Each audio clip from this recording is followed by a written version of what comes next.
Alright, a modification has been made. And that is, we now have the Farigiraf joining the fray. Yeah, so anyway, I decided to drop the Ursaloon in favor of Farigiraf because I got tired of Miraidon getting smacked by Fake Out all the time. So here we are. Oh, and that is a very, very, very spicy looking little team over there. Whew. Yeah, that's exciting. So, what am I going to do with it? I am not sure yet. That's okay. I think we're going to do that, and that, and that. Okay, might seem like a little bit of a weird start, but the fact is a Rockwanid actually matches up basically really, really well into everything not named Ho-Oh. Like, actually really well into everything not named Ho-Oh, because Water Bubble has the effect of reducing damage from Fire-type moves. So even if they were to, say, lead with Walking Wake and Groudon, she actually still has a pretty decent matchup into that. The only thing I really don't want to see right off the bat is the Ho-Oh, so we'll see if that's what we see, and then we'll go from there. In the event that I do see the Ho-Oh right off the bat, aha! Look at that! No Ho-Oh! Okay, so there isn't a Ho-Oh, which is good. That most likely... what do I want to do with this? That is the real question here. Because... okay. I think... I do want to actually... yep. We're going to spend the Terra all in one place, and it's going to be spent right here. And... who do I want to hit with an Infestation? I think we're going to hit the Walking Wake with an Infestation, because there's a decent chance that it might have either a Choice Item, or... because they like to run Choice Scarf recently. I've seen some running Choice Specs, I've seen some running Choice Scarf. But the idea here is we go for the defensive Terra to help the Farigiraf survive like a Hydro Steam, like that one right there. And, oh, easy. We do that, and then the Crepisis Blades comes out. It goes bop. Ooh! That was painful. But we get the Infestation off into the Walking Wake, which is great, so we'll start chipping away at that. We're going to set up a Trick Room. Beautiful. Alright, please, my friend. I need you to remove the... yeah, need you to get rid of the Farigiraf for me, please. The question is, do I want damage into both, or do I just want big damage into one? You know what? We're gonna go with damage into both. Well, no, we're going to go with beat up Groudon. That's what we're gonna do. So liquidation, of course, its damage is cut by the sun, but oh, the critical hit did help compensate heavily for that. Foul Play comes out. Nice damage into the Groudon. The Italian move Prepisi Blades comes out, does quite a bit of damage. Farigiraf is gone. Thank you, Groudon. I would like to thank you as the sponsor of today's video. Well, no, I don't think I'd necessarily call him the sponsor of the video, but still. A Draco Meteor? What is that? Well, it's probably a Draco Meteor. Okay, well, that's cool. That tells me that it is not choiced. That means that it's most likely, I guess, an Assault Vest variant? Yeah, because we're not seeing Life Orb chip on it, so... yeah, alright. Well, that's cool. Thanks to the valiant sacrifice of our heroes, we have a lot of Trick Room left to play. And Miraidon has, of course, excellent matchup into the Ho-Oh in the back. And so we're just going to Dragon Pulse right here, and we're going to Glacial Lance right there. And I'm not particularly concerned about the Walking Wake because of that Draco Meteor that he just dropped. And I don't know if the Groudon could necessarily survive a Glacial Lance by going Terra Fire right now because of the amount of damage that we put into it. So overall, I am not disappointed with this particular situation. Looks like we will be picking up the Walking Wake unless it goes for Protect. Okay, here comes the Glacial Lance. Alright. Bop. Oh, good damage. Good damage. Dragon Pulse undersped by the Miraidon. I mean, occasionally having a low-speed Miraidon is helpful. There we go. Looking good. Let's see what comes out next. Clefairy. Oh, yeah. Yeah, I see what you're doing. I see what you're doing there. So, the entire idea behind the Clefairy is that they can go with a... can't say that I like that. Yep, they can go with After You, which will then reverse the speed in this situation, allowing them to drop the Preposis Blades, which will probably get rid of Armoridon. Yep, it did. That's not great. Because then Ho-Oh is most likely the last Pokemon on their team, and Ho-Oh can mess up Calyrex. Well, at least it'll be a +1 Calyrex, but... yeah, that's unfortunately going to be its own problem. No, I think actually the Clefairy is a great addition to that Groudon team over there. Good things. And they definitely made the right call. Oh, it's Fluttermane. That's interesting. Okay. Well, not a whole lot for it other than to just keep clicking Glacial Lance. They're probably going to see... oh, nope. Oh, they're probably going just for the double protect. No? Focus Sash Fluttermane? I mean, it should be a Focus Sash Fluttermane if it's not protecting. Yeah, it's a Focus Sash Fluttermane. Nope, so that will probably be the game, unfortunately, just because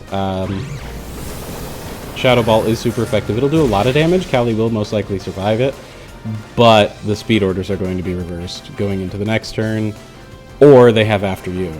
So, very well played game by my opponent. Most likely a Helping Hand Shadow Ball. Yep, that was a great use of the Clefairy, and... no, just really well-played game. Kudos to them on a very successful closeout. All right.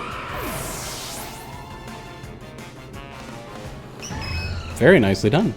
Yeah, not a whole lot else to say.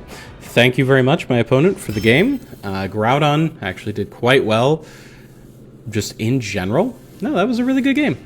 All right, well, thank you for watching this part of the video. We might do... you know what? Let's do another one. Why not? Okay.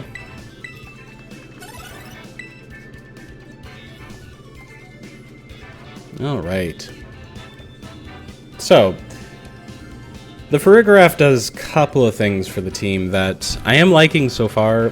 I don't like the fact that it does reduce from the overall damage that was present with the Blood Moon or Saluna, but I do like the fact that it gives a second way to set up Trick Room, which is very, very beneficial. Oh, interesting. What an interesting looking team. Okay.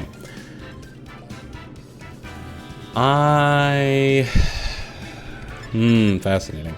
Okay, so I think for this particular game, we're going to want Grimmsnarl. Grimmsnarl? Yeah, I think we're going to want Grimmsnarl.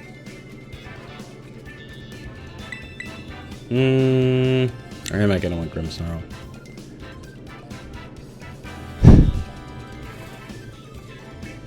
It's always difficult. Closed team sheets is a very unique way of playing.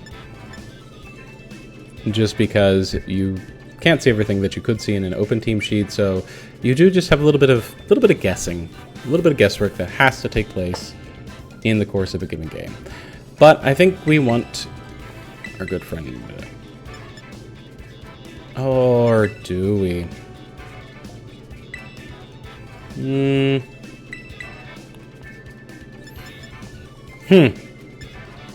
Decisions. I think we're going to go for a Farigiraf. Yeah, let's do that. We're going to go that direction, followed by those two. There we go. Okay, so we're going to go with the Farigiraf and Miraidon lead, followed by the other two. And get the defense boost on the Farigiraf, which, just in general, should help with its overall longevity against that particular team. Yeah. And then we'll just go from there. All right. Amphira. Oh, fascinating. Not the lead I was expecting from the opposition. That's okay.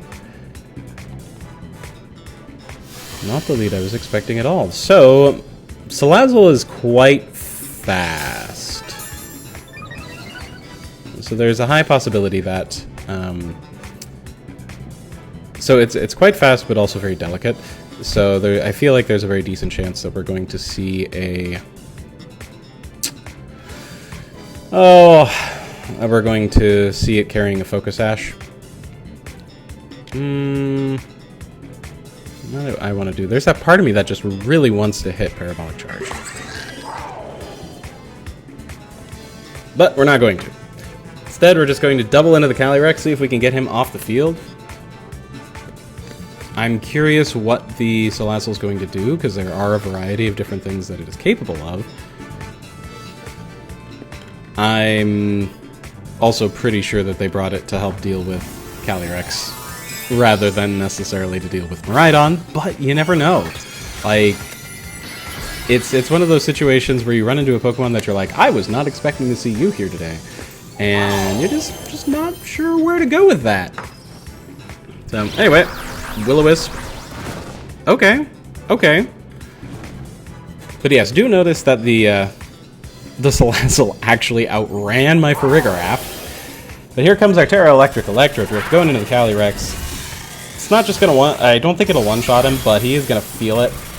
Yep, he felt it. And since they did not Terra, that foul play will finish the job. Overall, great turn. Yeah, can't really complain about that. They most likely were going for a Trick Room type experience, which I wouldn't be surprised if that was where they were going. Demeteros, the gourmet.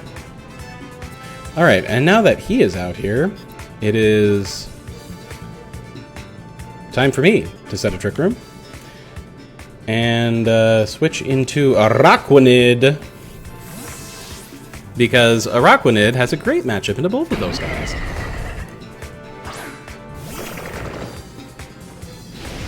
So, Overheat, practically bouncing off. Water Bubble is a phenomenal ability. Quite genuinely, huge thing. It keeps your Araquanid from getting burned, so Will-O-Wisp won't catch your attack. It cuts the damage of Fire-type moves in half when they hit you, and that persists even if you change your typing. And it also doubles the damage of Water-type moves that are outgoing from the Araquanid, meaning that this Araquanid, like, she is in a position to really start tearing up the field, because I have super effective hits into both of them. And so we're going to Liquidation into the Demeteros, as he is a significantly larger threat than the Salazzle, and throw Psychic into the Salazzle to break the Focus Sash that I think it probably has. Okay, so Liquidation, of course, is blocked by the Protect, as anticipated. Here comes the Psychic. Boop! Yep. Focus Sash. Not surprised. Will-O-Wisp. And behold! Water Bubble! Protecting the Araquanid from the Will-O-Wisp. Can't ask for better than that. Alright. So, just in general, that puts us into a pretty good spot. We're going to actually double into the Mr. Sandsteer Storm spots over there.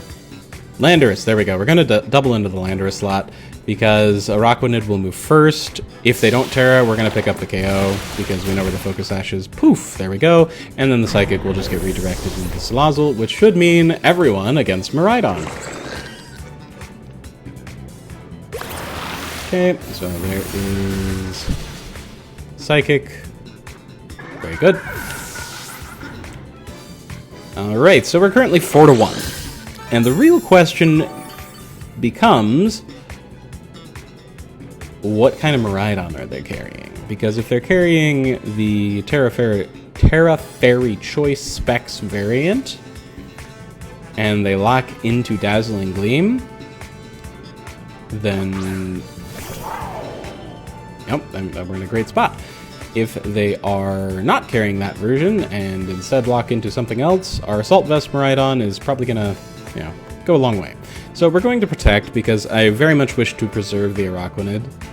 Even though we are in a Trick Room situation, it makes sense to scout it out with what we can. Oh, nope, and they just cancel. So, we will never know. Anyway, though, yeah, there you have it. Second game down. That was definitely much more of a demonstration on what the Farigiraf is supposed to be able to do as that backup Trick Room setter, as well as providing a certain degree of offensive pressure in general. But yeah, I hope that you enjoyed today's video. As always, thank you for watching, and I hope you have a fantastic day. Look forward to seeing you in the next one.